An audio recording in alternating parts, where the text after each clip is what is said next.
السلام عليكم ورحمة الله وبركاته بقناة روائع الوصفات. أهلا وسهلا فيكم. اللهم صل وسلم وبارك على سيدنا محمد وآله وصحبه أجمعين. اليوم إن شاء الله رح نعمل غريبة، مقادير سهلة وبسيطة.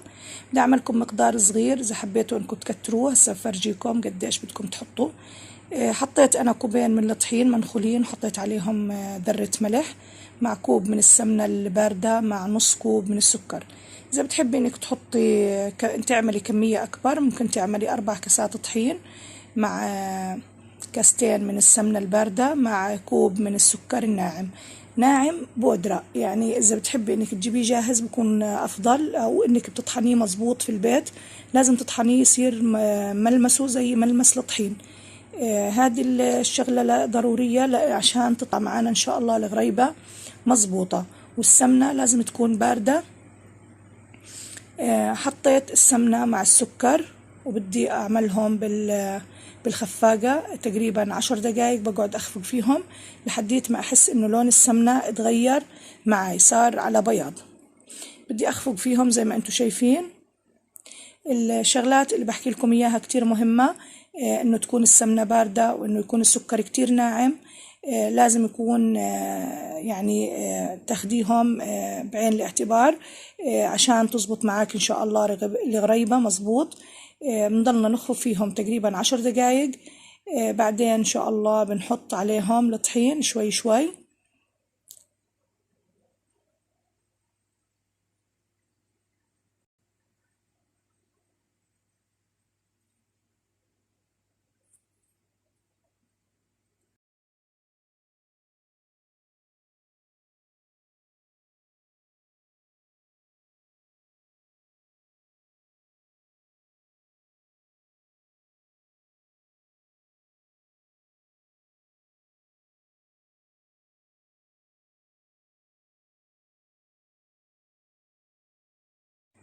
بعد ما خفقناهم مظبوط زي ما انتم شايفين وكيف تغير لون السمنة، حطيت اول كاسة من الطحين وبدي احركها بالمعلقة زي ما انتم شايفين، سهل تحريكها. بعدين بنحط الكوب الثاني وبنحرك لما يتجانس السمنة مع الطحين. بعدين بدي اعملها بايدي، لازم نبسها مدة طويلة، بنبسها مظبوط عشان السمنة تفوت بالطحين منيح. بعد ما اخلص البس تبعها بحطها بالثلاجة تقريبا نص ساعة ترتاح. بعدين بنشتغل فيها، ما بنشتغل فيها فورا من حديث ما نعجنها. وزي ما حكينا مش عجين، بنبسها بين الايدين زي ما انتم شايفين، كتير طرية وناعمة. خليني احطها بالثلاجة ان شاء الله وارجع لكم بعد نص ساعة.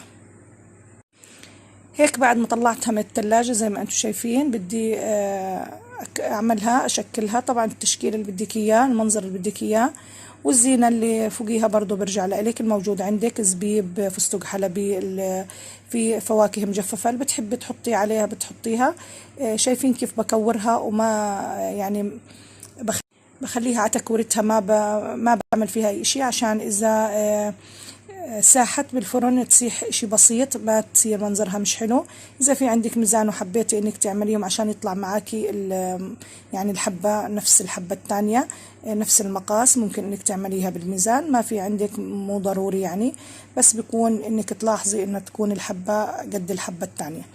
فخلينا نعملهم ان شاء الله كلهم، اخلصهم وارجع لكم بعد ما اخبزهم. طبعا الفرن بكون محمى قبل بوقت على 180 درجة. بتنحط بس من تحت، ما بتحمر الوجه.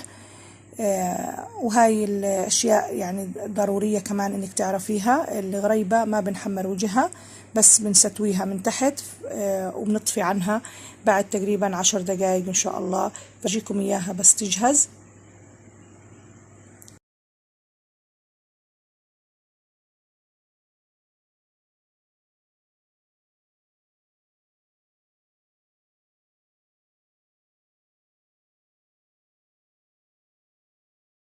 وهيك الغريبة صارت عندي جاهزة. إن شاء الله وصفتي لهذا اليوم تعجبكم، سهلة وبسيطة إن شاء الله، وراح تفيدكم بالعيد.